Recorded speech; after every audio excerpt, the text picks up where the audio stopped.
Mesdames, Messieurs, bonjour. Très heureux de vous retrouver ici à Cournon dans le cadre du Sommet de l'élevage pour une émission, vous allez voir, sur le recrutement. Comment les coopératives contribuent-elles à l'attractivité des métiers de l'élevage? Pour en parler, j'accueille plusieurs débatteurs et débattrices. Tout d'abord, Stéphane Coyas, bonjour. Bonjour à tous. Alors, vous êtes directeur de l'Union de Coop Attitude. 3 chiffres clés pour présenter. Alors très rapidement, c'est environ 600 salariés, un chiffre d'affaires de 270 millions d'euros. Et on est présent sur le territoire du Limousin, d'Aurillac, et on va jusqu'à pratiquement Clermont-Ferrand, Haute-Vienne. Voilà. Juste à vos côtés, Julien Ségalen, bonjour. Bonjour. Vous êtes directeur de XRE Pro. XRE Pro, c'est une coop de... Donc XRE Pro, c'est une coopérative de reproduction bovine située sur la partie Aura et PACA, donc 125 salariés et 16 millions de chiffre d'affaires. Juste à vos côtés, Paul Dupin, bonjour. Vous êtes proviseur du lycée agricole de Brioude-Bonnefond. Combien d'élèves ou d'étudiants? Alors il y a 600 apprenants avec à la fois des élèves, des étudiants, des apprentis et des gens en formation d'adultes. À ma droite, Jérôme Fourvel, bonjour. Bonjour. Vous êtes responsable technique Covido Bovicop, c'est... Donc Covido Bovicop, c'est une section de la coopérative Sicaref Coop. On est une coopérative qui commercialise des bovins sur 11 sections territoriales qui vont des Ardennes aux Ardèches. 360 000 bovins commercialisés, environ 265 salariés. Merci beaucoup. Étienne Josien, bonjour. Bonjour à tous. Alors, vous êtes directeur général adjoint de VetaGrosSup. VetaGrosSup, c'est... VetaGrosSup, c'est un institut d'enseignement supérieur et de recherche du ministère de l'Agriculture qui forme des ingénieurs, qui forme des vétérinaires et qui forme aussi les inspecteurs de santé publique vétérinaire. Alors, la première question va être pour vous. Vous avez signé ce matin ici une convention. Est-ce que vous pouvez nous en dire plus? Alors, en 2 mots, je dirais 1, c'est naturel, et 2, c'est gagnant-gagnant. C'est naturel parce que dans notre système de management de la qualité, les entreprises qui emploient nos diplômés sont nos clients. Et Coop de France, finalement, c'est une tête de réseau d'un ensemble de coopératives qui, quelque part, de ce point de vue-là, sont nos clients. Puisque vous avez signé, il faut le préciser, une convention avec Coop de France Auvergne-Rhône-Alpes. Oui, c'est la signature de la convention, c'était entre Coop de France, Auvergne-Rhône-Alpes et VetaGrosSup. Et alors gagnant-gagnant parce que ça permet pour nous d'avoir une participation plus forte de Coop de France pour contribuer à la formation avec des intervenants professionnels, mais aussi pour prendre des stagiaires, recruter des apprentis, prendre des étudiants en contrat de professionnalisation. Et puis pour Coop de France, ce serait plutôt à eux de le dire, mais je pense que c'est pour eux une très bonne possibilité de faire connaître le mouvement coopératif parmi nos étudiants et aussi de profiter de l'expertise de VetaGrosSup. On l'a vu ce matin dans la conférence bien-être animal. Bon, merci beaucoup. Paul Dupin, est-ce que les métiers de l'élevage manquent d'attractivité? Est-ce que vous avez ce problème aujourd'hui? Alors on est un lycée dont le cœur de métier est préparer des éleveurs et des personnes, des salariés qui vont travailler pour les éleveurs. Donc ces métiers-là, s'il manque d'attractivité, ce sera un gros problème pour notre établissement. En réalité, ce qu'on a constaté ces dernières années, c'est qu'au contraire, par exemple sur notre BTS production animale, on a plutôt plus recruté cette année que les années précédentes. Alors j'ai cherché des chiffres au niveau national, par exemple, pour le BTS production animale, entre cette année et il y a 4 ou 5 ans, à l'examen, il y avait 1026 étudiants à la session 2019 et 1031 en 2015. Donc vous voyez, l'érosion n'est pas si grave que ça. Ça ne veut pas dire qu'on n'a pas des questions à se poser pour rendre attractifs nos métiers.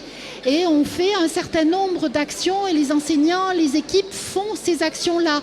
Et je pourrais vous en reparler si vous me laissez à un moment donné le dire. Tout à fait. Julien Ségalen, est-ce que vous rencontrez des difficultés à recruter dans votre cœur de métier? En fait, ce qu'on s'aperçoit aujourd'hui, c'est qu'il y a de moins en moins de jeunes issus du milieu agricole.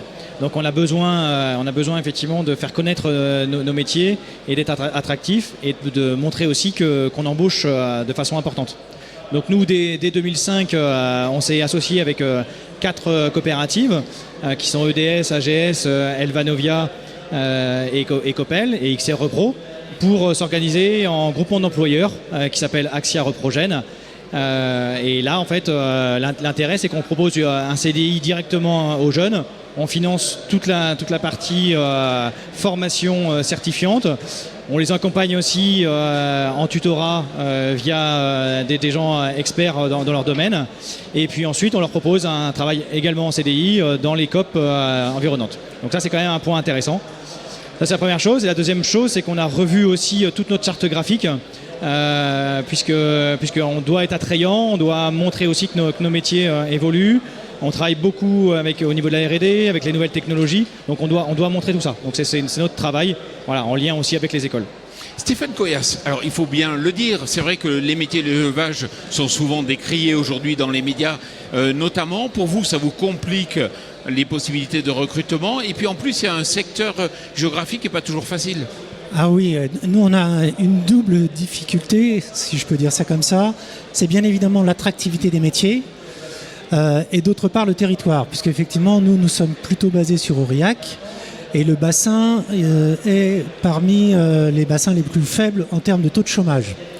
Donc effectivement on a ces difficultés-là, mais on agit tous les jours pour essayer de faire venir des jeunes.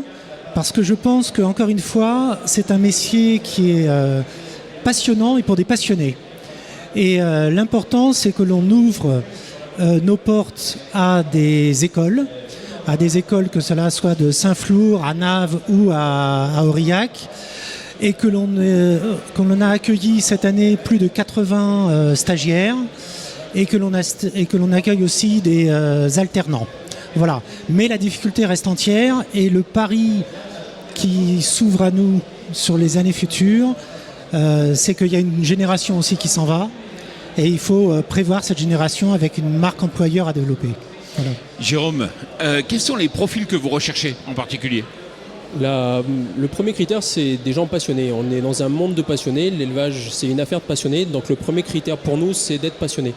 On est de plus en plus sur des profils à minima BTS, de plus en plus en licence pro également en alternance. On favorise vraiment les profils en alternance chez nous, puisque ça leur permet aux jeunes d'avoir un pied à l'étrier, de connaître l'entreprise, de connaître les secteurs géographiques et également nous de les connaître. Et on embauche également de plus en plus d'ingénieurs, puisqu'on se rend compte que les éleveurs aujourd'hui, d'un point de vue du conseil, sont de plus en plus performants et de plus en plus en demande de conseils pointus. Donc on embauche vraiment tout type de profils qui vont du BTS à l'école d'ingénieur. Étienne Josien, vous avez dit, c'est de nouer des relations, la convention ce matin, de plus en plus étroite entre l'enseignement et le monde des coopératives. Ça va dans le bon sens, il faut aller encore plus loin. Comment vous voyez ça ? Alors oui, on peut aller certainement plus loin. On peut aller plus loin dans plusieurs directions. Pour nous, il y a un enjeu très fort sur la prospective, sur les compétences des métiers, comment ça va évoluer. Et ça, on ne peut le faire qu'avec une participation forte des entreprises, alors qu'elles soient coopératives ou autres. Mais c'est très très important pour nous parce qu'on forme des jeunes pour le marché du travail, mais aussi pour leur vie professionnelle future. Je pense aussi que du côté vétérinaire de l'école, il pourrait y avoir plus de coopération. Les étudiants vétérinaires font des stages et ils pourraient faire des stages dans des coopératives, pourquoi pas, ce qui se fait assez peu aujourd'hui. Vous embauchez des vétérinaires d'ailleurs, Jérôme ? Oui, sur la section Covidom-Bovicop, on a 2 vétérinaires conseils. Donc c'est des métiers qui, à mon sens, sont peut-être méconnus chez les élèves d'école vétérinaires et qui sont vraiment très riches d'enseignements au quotidien chez les éleveurs. Paul Dupin, ça vous semble intéressant justement, vous, de rencontrer au maximum et de faire rencontrer à vos étudiants, à vos élèves, le milieu professionnel ? Oui, alors on essaie et on y tient vraiment, parce que ça nous ressource à la fois les enseignants, les cadres et bien sûr les apprenants. Et bon, ce sont des moments forts. On a par exemple, au moment de la journée porte ouverte, on fait venir des anciens et souvent nos anciens sont des salariés des COP en fait, hein, et ils présentent leur parcours à partir du moment où ils ont quitté le lycée jusqu'à ce jour. Et souvent, ça donne des idées aux petits nouveaux qui sortent de bac ou qui vont sortir de bac et qui hésitent encore dans Parcoursup. Est-ce que je vais oser aller dans une filière qui parle d'élevage? Et là, ils découvrent des métiers qu'ils n'imaginaient pas. On a aussi un temps fort qui est vraiment intéressant et je sais que d'autres lycées le pratiquent et je crois que c'est vraiment quelque chose presque à généraliser. C'est une journée où on fait des entretiens d'embauche simulés ou vrais pour certains, où on invite des personnels donc de la RH, des COP, qui viennent faire des pré-recrutements ou des recrutements simulés avec nos BTS. Et du coup, il y a une vraie discussion qui s'engage avec ces étudiants. Ils vont mesurer les enjeux, ce qu'on attend d'eux dans une coopérative, dans tel ou tel poste.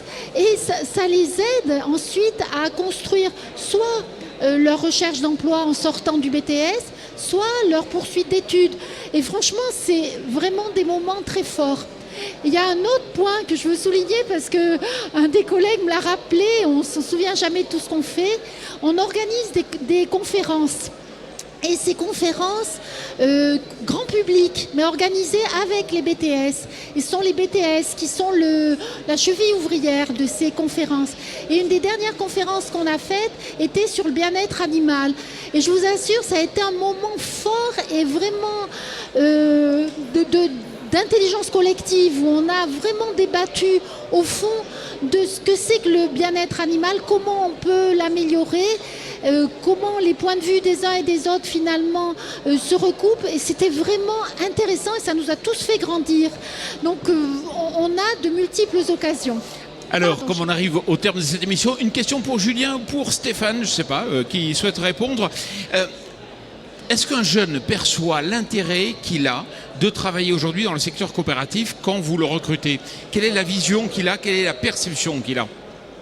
Je pense qu'aujourd'hui, les jeunes ont un intérêt pour la partie coopérative. Aujourd'hui, c'est ce qu'ils recherchent. On voit bien que dans tous les réseaux qui sont réorganisés, etc., c'est en mode coopératif. Donc à nous de leur montrer effectivement que ça a des valeurs proches, de proximité et des valeurs importantes, humaines.